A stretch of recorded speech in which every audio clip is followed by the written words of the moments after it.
Hello, my dear friends. আপোনালোক সকলোকে পুনৰবাৰ মোৰ ইউটিউব চেনেললৈ আন্তৰিক স্বাগতম জনাইছো। আজি আমি এই ভিডিঅ'টিত কোৱেশ্চন টেগ বা টেগ কোৱেশ্চন সম্পৰ্কে বিস্তাৰিতভাৱে আলোচনা কৰিম। আপোনালোকে ভিডিঅ'টি স্কিপ নকৰাকৈ সম্পূৰ্ণৰূপে চাব, নিশ্চয়কৈ উপকৃত হ'ব আৰু টেগ সম্পৰ্কে আপোনালোকৰ যিখিনি ডাউটছ থাকে বা যিমানখিনি প্ৰশ্ন থাকে আপোনাৰ সকলো প্ৰশ্নৰ উত্তৰ নিশ্চয় ইয়াতে বিচাৰি পাব। মৰমৰ বন্ধু-বান্ধৱীসকল, যদি আপোনালোকে প্ৰথমবাৰৰ বাবে মোৰ চেনেলটি চাই আছে, মোৰ চেনেলটি সাবস্ক্ৰাইব কৰিব বুলি আশা থাকিল।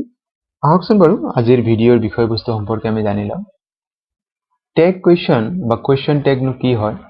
কোনো ষ্টেটমেন্ট আমি যেতিয়া কোনো এটা সেন্টেন্স কওঁ, সেই সেন্টেন্সৰ শেষত বক্তাই কোৱা কথাখিনিৰ সমৰ্থন পাবলৈ যি কোৱেশ্চন কৰা হয় তাক কোৱেশ্চন টেগ বা টেগ কোৱেশ্চন বোলা হয়। বক্তাই যিখিনি ক'লে সেইখিনি সমৰ্থন বা সেইখিনি ক্লিয়াৰিফিকেশ্যন, সেই বস্তুৰ কাৰণে আমি যিখিনি পিছত এড কৰি দিওঁ, যোগ কৰি, টেগ মানে যোগ কৰা হয়, সেইখিনি কি বুলি কোৱা হয়? Tag question. Question tags are like short questions added in sentences asking for agreements or confirmation. নিশ্চয় গম পাইছে যে কোৱেশ্চন টেগ বা টেগ কোৱেশ্চন বুলি ক'লে কি হয়? এটা শৰ্ট কোৱেশ্চন বাক্যৰ শেষত যোগ দিয়া হয়, সেইটো কিহৰ কাৰণে কয়? asking for agreement, সন্মতি জনোৱা বা তাৰ সহমত জনোৱা, কনফাৰ্মেশন জনোৱাৰ বাবে সেই অতিৰিক্ত অংশ যোগ দিয়া হয়। এতিয়া চাওক, কোৱেশ্চন টেগবোৰ সাধাৰণতে কথা বতৰা বা চিঠি পত্ৰত ব্যৱহাৰ হয় বাবে এই কোৱেশ্চনবোৰ সদায় কন্ট্ৰাক্টেড ফৰ্ম বা শৰ্ট ফৰ্মত লিখা হয়। এতিয়া চাওক, তলত যিবিলাক আমাৰ অক্সিলাৰি ভাৰ্ব আছে বা হেল্পিং ভাৰ্বৰ কন্ট্ৰাক্টেড ফৰ্ম এনেকে দিয়া হ'ল।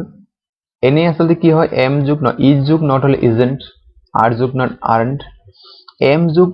আচলতে এম নট নহয়, তাৰমানে এম যোগ নট হলেও আৰ্ণ্ট হয়। এটা আমাৰ কন্ট্ৰাক্টেড ফৰ্ম বুলি কওঁ আমি। যেনেকে কেন যোগ নট কেন্ট, কান্ট, ডু যোগ নট ডন্ট, গতিকে এইখিনি আমাৰ কি হয়? কন্ট্ৰাক্টেড ফৰ্ম হয়। আমি টেগত আমি সদায় কি ব্যৱহাৰ কৰোঁ? কন্ট্ৰাক্টেড ফৰ্ম হিচাপে ব্যৱহাৰ কৰা হয়। আৰু বাকীকেইটা আমি জানি লওঁ। চাওক, ডাজ যোগ নট ডাজেন্ট, ৱাজ যোগ নট ৱাজেন্ট, শ্বেল যোগ নট শ্বান্ট, উইল যোগ নট উন্ট, এনেকে আমাৰ এই যিখিনি অক্সিলাৰি ভাৰ্ব আছে আমাৰ প্ৰত্যেকটো দিয়া আছে। এইখিনি আমাৰ যেনেকে শুড যোগ নট শুডন্ট, নিড যোগ নট নিডেন্ট, হেভ যোগ নট হেভেন্ট। আপোনালোকে এই লিষ্টটো আপোনালোকে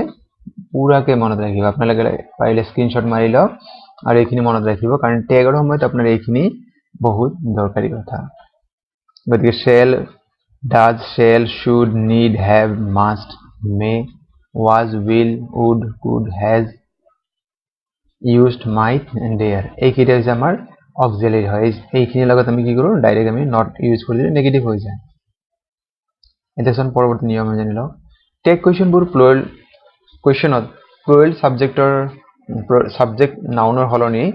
দে প্ৰনাউন ব্যৱহাৰ কৰিব লাগে। এভৰিৱান, নবডিৰ সলনিও দে ব্যৱহাৰ কৰা হয়। যেনেকে দ্য গাৰ্লছ আৰ চিয়াৰফুল, এতিয়া গাৰ্লছ বুলি কওঁতে বহুবচন বুজাইছে। গতিকে আমি যেতিয়া টেগ হ'ব, ইয়াত আমাৰ সেন্টেন্সটো কি আছে? নেগেটিভ হয়। নেগেটিভ হোৱাৰ বাবে ইয়াতে কি হৈছে? আৰ্ন দে। ঠিক আছে, সাম মেংগোজ আৰ সুইট, এতিয়া সাম এইটো প্লুৰেল ফৰ্ম ব্যৱহাৰ হৈছে, গতিকে কি হ'ব? সাম মেংগোজ আৰ সুইট, আৰ্ন দে। এটা পজিটিভ ষ্টেটমেন্ট হয়, সেইকাৰণে আমাৰ কি হৈছে? নেগেটিভ টেগ হৈছে। এতিয়া চাওক, টেগ কৰা আমাৰ এটা নিয়ম আছে যে বাক্য যিটো আমি ষ্টেটমেন্টক আমি টেগ কুৱেশ্যন কৰিম, সেই বাক্যটো পজিটিভ হলে টেগটো কি হ'ব? নেগেটিভ হ'ব, আৰু বাক্যটো যদি নেগেটিভ থাকে তেন্তে টেগটো কি হ'ব? পজিটিভ হ'ব। যেনেকে ইয়াত আমি যদি চাই লওঁ, it is very cold today, ষ্টেটমেন্টটো কি হয় বা বাক্যটো আমাৰ পজিটিভ হয়। It is very cold today, চাওক আমাৰ টেগটো কি হৈছে? ইজেন্ট ইট, কাৰণ আমাৰ অক্সিলাৰি আছে, অক্সিলাৰিৰ লগত আমি নটটো কন্ট্ৰাক্টেড ফৰ্ম ইউজ কৰি দিছো আৰু কি হৈছে? ইজ হৈছে। আৰু আমি সদায় মনত ৰাখিব লাগে যে আচলতে টেগৰ নিয়মটো হৈছে সেন্টেন্সটো আমি কমপ্লিট লিখি কমা দি তাৰপিছত আমি এই কন্ট্ৰাক্টেড ফৰ্মটো লিখি দিব লাগে আৰু বাক্যৰ শেষত কুৱেশ্যন মাৰ্ক দিব লাগে। আৰু এটা বাক্য চাই লওঁ, Pinky is not a singer, এইটো কি নেগেটিভ ষ্টেটমেন্ট হয়। পিংকি ইজ নট, গতিকে আমাৰ কি হ'ব? ষ্টেটমেন্টটো নেগেটিভ, টেগটো আমাৰ কি হ'ব? পজিটিভ হ'ব। আৰু পিংকি যদি গাৰ্ল ফেমিনিন জেন্ডাৰ হয়, গতিকে আমি পিংকি আমি ব্যৱহাৰ কৰিব নোৱাৰো, তাৰ প্ৰনাউনটো ব্যৱহাৰ কৰো, গতিকে ইজ শি। পৰৱৰ্তী বাক্য চাওক, নিয়মটো যদি ষ্টেটমেন্টৰ সাবজেক্টটো পাৰ্সোনেল প্ৰনাউন হয় তেনেহলে টেগ কুৱেশ্যনত সেই প্ৰনাউনটোক সাবজেক্ট ৰূপে ব্যৱহাৰ কৰিব লাগে। যেনেকে আমি যদি ব্যৱহাৰ কৰো শি ইজ ভেৰি বিউটিফুল, এতিয়া শি টো কি হয়? পাৰ্সোনেল প্ৰনাউন হয়, গতিকে কি আছে? শি ইজ ভেৰি বিউটিফুল, ইজন্ট শি। আমাৰ ইয়াতে স্টেটমেন্টটো পজিটিভ আছে গতিকে আমাৰ নেগেটিভ টেগ হৈছে আৰু এটা চাওক he is an honest man হেতে কি হয় হি পার্সোনাল প্রোনাউন হয় আৰু স্টেটমেন্টটো কি হয় পজিটিভ হয় গতিকে আমাৰ টেগটো কি হ'ব নেগেটিভ হ'ব ইজেন্ট হি কাৰণ হি টু কি হয় ম্যাসকুলিন জেন্ডাৰ গতিকে হি আমাৰ হি হিচাপে ব্যৱহাৰ হৈছে পৰৱৰ্তী বাক্য চাওক যদি স্টেটমেন্টৰ সাবজেক্ট ইট বা দেয়াৰ হয় তেন্তে টেগ কোৱেশ্চনত ই ৰৈ যায় যদি সাবজেক্ট স্টেটমেন্টত ইট বা দেয়াৰ আছে যেনেকে there is nothing to be worried গতিকে আমি যেটা টেগ কৰিছো কি আছে এটো নেগেটিভ স্টেটমেন্ট আছে কাৰণ এটা নাথিং আছে but there is nothing to be worried is there কাৰণ এটা there to subject হৈছে আৰু এটা সেন্টেন্স লৈছো it is a beautiful flower গতিকে আমাৰ কি আছে it subject হৈছে স্টেটমেন্টত isn't it এটা চাওক যে আমি বহুত সময় আমাৰ এটো কনফিউজ হোৱাৰ চান্স থাকে যে ভার্বটো খালি নেগেটিভ হলেই যে বাক্যটা নেগেটিভ হয় না নহয় ভার্বটো পজিটিভ হলেও সাবজেক্ট অবজেক্ট টু বা কমপ্লিমেন্টত যদি নেগেটিভ হয় বাক্যটো যদি এটা নেগেটিভ অ্যাডভার্ব থাকে তেতিয়া হলেও টেগটো পজিটিভ হ'ব কেতিয়াবা ভার্বটো নেগেটিভ নোহোৱাকৈ অন্য কিবা শব্দ থাকিব যেটো নেগেটিভ মিন কৰিব পাৰে তেতিয়া কি হ'ব টেগটো পজিটিভ হয় যেনেকৈ চাওক ইয়াতে none of the food was wasted ইয়াতে আমাৰ কি আছে wasn't নাই তথাপি সেন্টেন্সটো নেগেটিভ হয় কাৰণ ইয়াতে বাক্যত কি আছে none আছে none itself is a negative word যদি none of the food was wasted was it কাৰণ এটা স্টেটমেন্টটো নেগেটিভ হয় আৰু past tense হয় গতিকে এটা মানে কি was আছে এখানে was it নেক্সট সেন্টেন্স চাওক we saw no one এটা no one বুজাওতে কি নেগেটিভ মিন কৰিছে we saw no one in the room আৰু এটা মানে যেটো অক্সিলারি নাই গতিকে আমি হেল্পিং ডিড এটা আমি হয়লাম past tense কাৰণে এখানে did we পৰৱৰ্তী নিয়ম চাওক বাক্য যদি hardly rarely scarcely seldom little few আদি থাকে তেন্তে টেগটো কি হ'ব পজিটিভ কাৰণ এই শব্দকেইটা hardly rarely scarcely seldom little few একেটা কি হয় নেগেটিভ স্টেটমেন্ট হয় এইবিলাকে নেগেটিভ ইনফরমেশন দিয়ে সেই কাৰণে আমাৰ এইবিলাক থকা বাক্যটোৰ যদি টেগ হবে এটো পজিটিভ হ'ব যেনেকৈ চাই লও little progress has been made that means no progress has been made আসলে এটার অর্থ এনেকা হয় no progress has been made the has it কারণ এটা আমার অক্সিলারি আছে has it আৰু এটা বাক্য লৈছো we can hardly believe such a story hardly means rarely that means it is not believable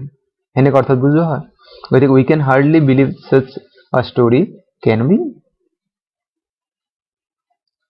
পরবর্তী বাক্য চাই লওক কিন্তু যদি a few or little থাকে এইবিলাক কি হয় পজিটিভ হয় few little to কি নেগেটিভ হয় a few or little হলে পজিটিভ গতিকে এইবোৰৰ টেগ কিন্তু নেগেটিভ হয় যেহেতু এইবিলাকে পজিটিভ মিন কৰে গতিকে স্টেটমেন্ট পজিটিভ হলে টেগ নেগেটিভ হ'ব নিশ্চয় আমি জানো a few boys could swim in the river এখানে কি হ'ব could আছে নহয় গতিকে এটোৰ আমাৰ শৰ্ট ফৰ্ম কন্ট্ৰাক্ট ফৰ্ম কৰি কৰিব couldn't they a little encouragement can help him a little encouragement can help him can't it গতিকে এখানে আমাৰ আছিল যে a few a little হলে পজিটিভ হয় few little হলে নেগেটিভ সেন্টেন্স হয় গতিকে তাত টেগটো পজিটিভ হয় আৰু a few a little positive হয় যেহেতু বাক্য শব্দবোৰ গতিকে আমাৰ কি হয় টেগটো নেগেটিভ হয় অনলি এডভাৰ্বৰ পাছত টেগ পজিটিভ হ'ব পাৰে বা নেগেটিভ হ'ব পাৰে যদি অনলি এডভাৰ্ব কোনো বাক্যত ব্যৱহাৰ কৰা হৈছে আমি দুইটা ব্যৱহাৰ কৰিব পাৰে যেনেকৈ there were only 5 men present were they আমি এইটো নেগেটিভ বুলি ভাবিলে আমি পজিটিভ কৰি দিছো আকৌ আমি নেগেটিভ বুলি লিখিব পাৰো there were only 5 students present weren't they অবশ্যই এনেকা বাক্যত পজিটিভ টেগ বেছিকৈ ব্যৱহাৰ কৰা হয় এই প্ৰথম যেটো আমি ব্যৱহাৰ কৰিছো এই ধৰণে আমি বেছিকৈ ব্যৱহাৰ কৰো পজিটিভটোৰ ব্যৱহাৰ বেছি হয় এইটো নিশ্চয় ধৰিব পাৰিছে আপোনালোকে ভিডিঅ'সমূহ চাই কেনে পাইছে মোক জনাবলৈ নাপাহৰিব আপোনালোকে কমেন্ট বক্সত কমেন্ট কৰিলে আমি বাৰুকৈ উৎসাহিত হওঁ আৰু পৰৱৰ্তী ভিডিঅ'সমূহৰ বাবে আমি আৰু অধিক মনোবল আমাক বাঢ়ি যায় আহকচোন বাৰু পৰৱৰ্তী খণ্ডখিনি জানি লওঁ স্টেটমেন্টত বাক্যত ইউজ টু থাকিলে টেগত ডিড হয় যেটা আমি স্টেটমেন্ট আমি বাক্যত আমি ব্যৱহাৰ কৰো সিম্পল পাস্ট টেন্সৰ হেবিট বুজাবৰ সিম্পল পাস্ট টেন্সত ব্যৱহাৰ কৰো মানে পাস্ট হেবিট বুজাবৰ কাৰণে তেতিয়া কি হ'ব টেগত ডিড হয় যেনেকৈ we used to play football in the childhood গতিকে ডিড হ'ব used to মানে ব্যৱহাৰ আছে গতিকে আমাৰ পজিটিভ সেন্সত ব্যৱহাৰ আছে স্টেটমেন্টটো গতিকে আমাৰ টেগটো কি হ'ব নেগেটিভ হয় কাৰণে didn't we আৰু এটা সেন্টেন্স লৈছো he used to be a good cricketer didn't he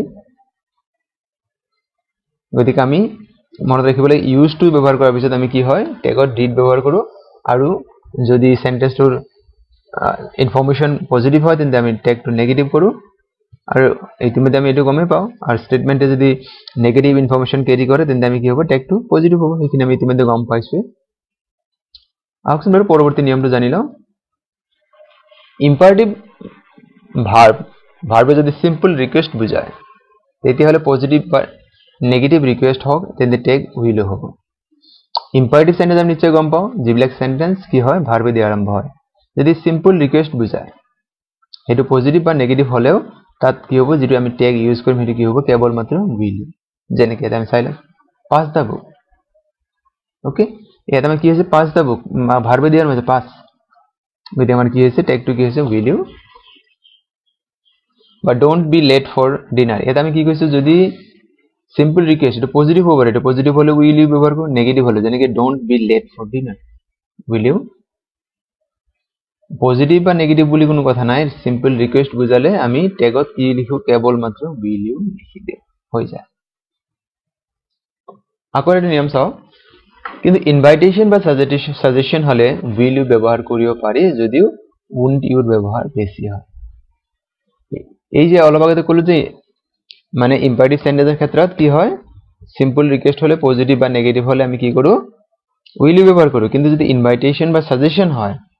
হেবিলাকৰ ক্ষেত্ৰত সাধাৰণতে আমি উইল ইউৰ পৰিৱৰ্তে won't ইউৰ ব্যৱহাৰ বেছিকৈ কৰা হয় যেনেকৈ চাও have another cup of tea have another cup of tea এটা আপোনাক কি হৈছে ইনভাইট কৰিছে গতিকে আছে have another cup of tea won't you গতিকে won't you ব্যৱহাৰটো বেছি হয় যদি এইটো ইনভাইটেশন বা সাজেশন হয় পৰৱৰ্তী স্লাইডত চাও কিন্তু সাৱধানবাণী শুনোৱাৰ ক্ষেত্ৰত won't you ব্যৱহাৰ কৰা হয় যদি আপুনি কাৰোবাক কি কৰিছে কাৰোবাক ওয়াৰ্ন কৰি দিছে সাৱধানবাণী শুনাই দিছে ওয়াৰ্নিং দিছে তেতিয়া কি হয় won't you হয় যেনেকৈ এটা চাওক এটা সেন্টেন্স দিয়া আছে be careful when you cross the road আপোনাক সাৱধানবাণী শুনাই দিয়ে ওয়াৰ্নিং দিয়া হৈছে এই কাৰণে কি হৈছে be careful when you cross the road won't you নিশ্চয়খিনি ধৰিব পাৰিছে পৰৱৰ্তী আৰু এটা বাক্য দিয়া আছে remember to close the gate মানে remember to close the gate won't you এটা ইম্পাৰেটিভ সেন্টেন্সটো যদি লেটস বা লেটাস শব্দৰে আৰম্ভ হয় তেন্তে shall we লিখি টেগ কৰা হয় ইম্পাৰেটিভ সেন্টেন্স কিছু লেট শব্দৰে আৰম্ভ হ'ব পাৰে তেতিয়া আমি সাধাৰণতে কি কৰো shall we লিখি কোৱেশ্চন টেগটো সম্পূৰ্ণ কৰো এক্সাম্পল হিচাপে যদি আমি লও let's go for picnic এই কি let's go for picnic shall we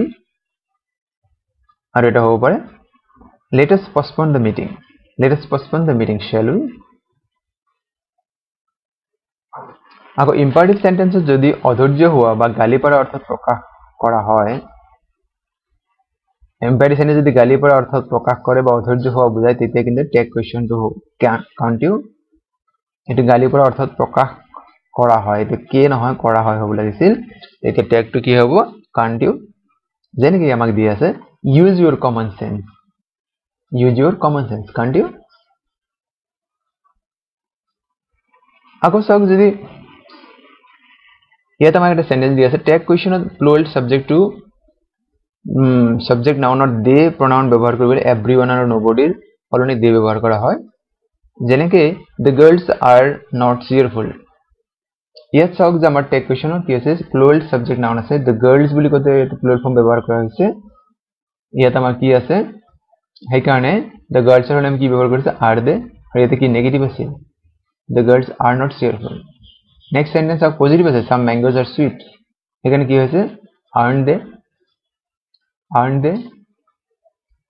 মোৰ বন্ধু বান্ধৱীসকল আজিৰ ভিডিঅ'ৰ বিষয়বস্তু ইমানে আপোনালোকে ভিডিঅ'টি সম্পূৰ্ণভাৱে চালে তাৰ বাবে আপোনালোক অশেষ ধন্যবাদ জনাইছো আপোনালোক কিবা যদি ডাউটছ আছে